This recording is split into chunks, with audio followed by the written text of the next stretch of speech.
আমরা বিএনপি শত্রু না।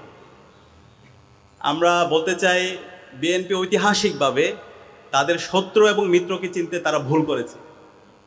তারা তাদের শত্রুদের দ্বারা পরিচালিত হয়েছে, পরবর্তীতে পুরো দেশকে, পুরো জাতিকে সেটার জন্য কঠিন মূল্য দিতে হয়েছে। এবং আজকে আমরা দেখতে পাচ্ছি জুলাই বিপ্লব পরবর্তী বাংলাদেশে যে ঐতিহাসিক সুযোগ এসেছে, যে সংস্কারের, যে রাষ্ট্র প্রকল্পের, যে নতুন বাংলাদেশের, সে বাংলাদেশ ব্যাহত হওয়ার মূল কারণ হচ্ছে আজকের যে বিএনপি তারা তাদের শত্রু দ্বারা পরিচালিত হচ্ছে।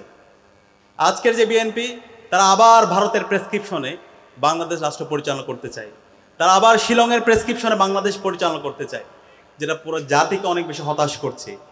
তো আমরা বিএনপিকে অনুরোধ করবো, এখনো সময় আছে, আপনারা সংশোধন হন।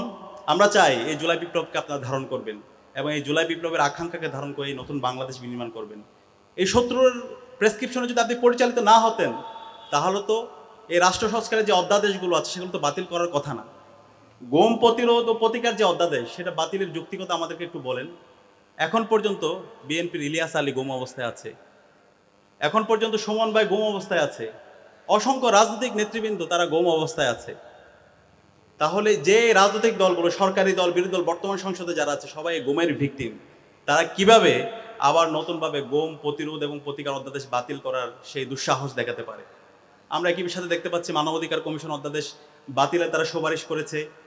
বিচার বিভাগকে স্বাধীন করার জন্য এবং বিচার বিভাগকে শক্তিশালী করার জন্য যে বিচারক নিয়োগ প্রক্রিয়া এবং আলাদা সচিবালয় গঠনের যে অধ্যাদেশ, সেটা বাতিলের জন্য তারা সুপারিশ করেছে। সাংবিধানিক প্রতিষ্ঠানগুলোকে আরও শক্তিশালী করার জন্য যে অধ্যাদেশগুলো আছে সেগুলোকে বাতিলে তারা সুপারিশ করেছে।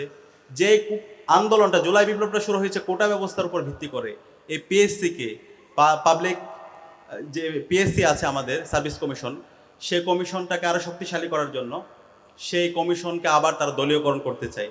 রাষ্ট্রে যত স্বাধীন প্রতিষ্ঠানগুলো আছে, দুদক থেকে শুরু করে, সেগুলোকে আবার তারা দলীয়করণ করতে চায়। তো সেই যদি আমরা হাসিনার স্ট্রাকচারে যদি ফিরে যাই, তাহলে তো আমাদের এই এত মানুষের রক্ত, আমাদের এত ভাই বোনের রক্ত পুরোটাই বৃথা যাবে। সুতরাং আমরা জুলাইয়ের প্রজন্ম বেঁচে থাকতে এই বাংলাদেশে আমরা সেটা হতে দিব না। বাংলাদেশ গত 55 বছর জুড়ে আমরা একটা আনসিভিলাইজ স্ট্রাকচারের মধ্যে দিয়ে গিয়েছি। আমাদের যে 72 সংবিধান, সেই সংবিধান এই বাংলাদেশে আমাদের অধিকার হরণ করেছে। এবং আজকে আমাদের অবাক লাগে, আজকে বিএনপির যারা মন্ত্রীরা আছে, মির্জা ফখরুল থেকে শুরু করে, সালাউদ্দিন থেকে শুরু করে, এবং বড় গলায় যিনি কথা বলছেন পার্থ সাহেব, আমরা তাদের যখন আগের বক্তব্যগুলো দেখি এবং বর্তমান বক্তব্য যখন মিলাই, আমরা তাদের প্রতারণার রাজনীতি দেখতে পাই, আমরা তাদের দ্বিচারিতার রাজনীতি দেখতে পাই। তাদের আমি অনুরোধ করবো, আপনারা একটু আগের যে বক্তব্যগুলো দিয়েছেন সেগুলো একটু শুনবেন।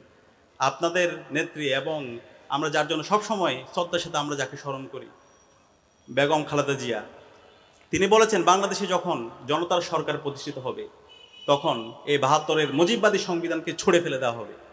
এবং আমরা আশা করেছিলাম সেই ছুঁড়ে ফেলে দিয়ে আমরা নতুনভাবে রাষ্ট্র প্রকল্প বিনির্মাণ করব। এবং সে সংস্কারের জন্য আপনারাও কথা বলেছেন, আপনাদের রাষ্ট্র সংস্কারের জন্য 31 দফা দিয়েছেন। সে 31 দফায় আপনারা প্রথম দফায় বলেছেন আপনারা সংবিধান সংস্কার কমিশন গঠন করবেন। কিন্তু আজকে নির্বাচিত 2/3 মেজরিটি পাওয়ার পরে আজকে আপনাদের কথার সুর, আপনাদের গলার সুর পরিবর্তন হয়ে গেছে। আপনারা সম্পূর্ণ দ্বিচারিতামূলক আচরণ করছেন। সুতরাং আমরা আপনাদেরকে অনুরোধ করব, এই শহীদদের সাথে আপনারা প্রতারণা করবেন না। যেই জমিনে শহীদদের রক্ত পড়েছে, সেই জমিনে ইনসাফ বিজয় হবে ইনশাআল্লাহ। এবং যারা শহীদদের সাথে গাদ্দারি করবে, শহীদদের সাথে যারা প্রতারণা করবে, তারা ধুলোর সাথে তারা মিশে যাবে। আপনারা হাসিনা থেকে শিক্ষা নেন। এবং আপনাদেরকে আমরা এইটাও বলছি, আপনারা যদি হাসিনা হতে চান, আপনারা হাসিনা হতে পারবেন না। সে হাসিনা হওয়ার যোগ্যতা আপনাদের নাই। এবং যে জুলাই বিপ্লব হয়েছে, সেই জুলাই বিপ্লব কারা করেছে? ইতিমধ্যে আমাদের আলোচকরা চমৎকারভাবে আলোচনা করেছেন। বাংলাদেশের জেনজিরা করেছে, তরুণরা করেছে, 16 বছর আন্দোলন করেছেন, ঈদের পরে আন্দোলনের কথা বলেছেন, বারবার ব্যর্থ হয়েছেন, বারবার প্রেসক্রিপশনের রাজনীতি করেছেন, নেগোসিয়েশনের রাজনীতি করেছেন। কোনো একজন আন্দোলন শুরু হওয়ার আগে আমরা দেখতে পেয়েছি আমাদের যারা নেতৃবৃন্দ ছিল, সে নেতৃবৃন্দ তারা আপোষকামিতা করেছে। কিন্তু সর্বশেষ আমাদের ছাত্ররা রাজপথে নেমে আবু সাঈদ তার 2 হাতকে প্রসারিত করে, শহীদ ওয়াসিম, শহীদ আলী রায়হান, শহীদ মুগ্ধ, শহীদ শান্তরা তাদের জীবনকে উৎসর্গ করে আজকে আমাদেরকে আজাদি এনে দিয়েছে। এবং তারা যখন রাজপথে নেমেছিল, তারা ফ্যামিলি কার্ড, কৃষক কার্ড, এই কার্ড, সেই কার্ডগুলো নিয়ে তারা রাজপথে নামেনি। তারা বলেছিল আমরা রাষ্ট্র সংস্কার চাই, তারা বলেছিল রাষ্ট্র মেরামতের কাজ চলছে। সাময়িক বা অসুবিধার জন্য দুঃখিত। আজকে এই রাষ্ট্র মেরামতের জন্য, এই আমাদের রাষ্ট্রকে নতুনভাবে ঢেলে সাজানোর জন্য, ফেসিবাদী কাঠামোকে বিলুপ্ত করার জন্য যে জুলাই সনদ হয়েছে, এবং জুলাই সনদে আপনারা ঐক্যমত হয়েছেন, এবং আপনাদের প্রস্তাবের ভিত্তিতে গণভোট, এবং গণভোট আগে হওয়ার জন্য আমরা প্রস্তাবনা দিয়েছিলাম, রাজনৈতিক দলগুলো প্রস্তাবনা দিয়েছিলেন, তখন আপনারা বলেছেন না একই দিনে হতে হবে, এবং একই সময়ে একই নির্বাচন হলো, একই অধ্যাদেশে নির্বাচন হলো, জাতীয় নির্বাচন এবং গণভোট নির্বাচন। সেই নির্বাচনে 70% দেশের নাগরিকরা তারা গণভোটে হ্যাঁ এর পক্ষে তারা মতামত দিয়েছে, সংস্কারের পক্ষে তারা মতামত দিয়েছে, এবং সে অনুযায়ী সংস্কার পরিষদ গঠিত হওয়া, ওখানে শপথ নেওয়ার কথা ছিল, এবং 180 কার্যদিবসের মধ্যে এই সংস্কারগুলো এবং অধ্যাদেশগুলো বাস্তবায়ন করার কথা ছিল। কিন্তু আজকে আমরা তাদের বিভিন্ন ধরনের তাত্ত্বিকতা শুনতে পাচ্ছি, তারা আমাদেরকে হবস লক রসুর গল্প শোনায়। এই ধরনের দ্বিচারিতার রাজনীতি এখন চলবে না। আমি স্পষ্টভাবে বলি যে জুলাই বিপ্লব জেনজিরা করেছে, তারা আগামী বাংলাদেশে আরো 50 বছর তারা বাংলাদেশে থাকবে। আপনারা কিন্তু চলে যাবেন, যে বুইরা জেনারেশন আছেন, যে মুরব্বী জেনারেশন আছেন, আপনারা কিন্তু চলে যাবেন। এখন আপনারা কি চান আপনারা ঘৃণার পাত্র হিসাবে থাকবেন, নাকি আপনারা চান আপনাদেরকে সারা জীবন শ্রদ্ধার সাথে স্মরণ রাখবে? আমরা শহীদ জিয়াকে শ্রদ্ধার সাথে স্মরণ রাখি, আমরা মরহুমা বেগম খালেদা জিয়াকে শ্রদ্ধার সাথে স্মরণ রাখি। আমরা চাই তাদের থেকে আপনারা শিক্ষা নেন, এবং আপনারা যে কথাগুলো বলেন তো নিজের পায়ে কোড়াল মারা। আপনাদের জন্ম হয়েছে গণভোটের উপর ভিত্তি করে। আজকে আপনারা এটাকে সাংবিধানিক বাধ্যবাধকতার কথা বলছেন। আপনাদের কথাগুলো আপনারা একটু শুনবেন। আপনাদের কথাগুলো শুনে সুস্থ মানুষ না, পাগলও হাসে। সুতরাং এখনো সময় আছে, আপনারা দ্রুত সময়ের মধ্যে এই অধ্যাদেশগুলো বাতিলের সুপারিশ করেছেন, তা থেকে আপনারা জনতার যে দাবি, শহীদদের যে দাবি, শহীদদের আকাঙ্ক্ষার আলোকে এই সংস্কার জুলাই সনদ বাস্তবায়ন করেন, এবং জনগণের যে ম্যান্ডেট সে গণভোটকে আপনারা মেনে নেন, এবং মেনে নিয়ে সবাইকে সাথে নিয়ে একটা নতুন বাংলাদেশ নির্মাণ করেন। এটা খারাপ লাগে আমাদের জন্য, আমি শেষ করছি, যে এত রক্তের পরও 55 বছরে এত রক্ত দিয়েছি, জুলাই বিপ্লবে আমরা এত রক্ত দিলাম, এরপরে এসে আবার আমাদেরকে পিছনের রাজনীতি নিয়ে আমাদেরকে আবার ডিবেট করতে হচ্ছে, কথা বলতে হচ্ছে। ভাই, এখন তো আমাদের কথা বলার কথা ছিল নতুন বাংলাদেশ বিনির্মাণ করার জন্য।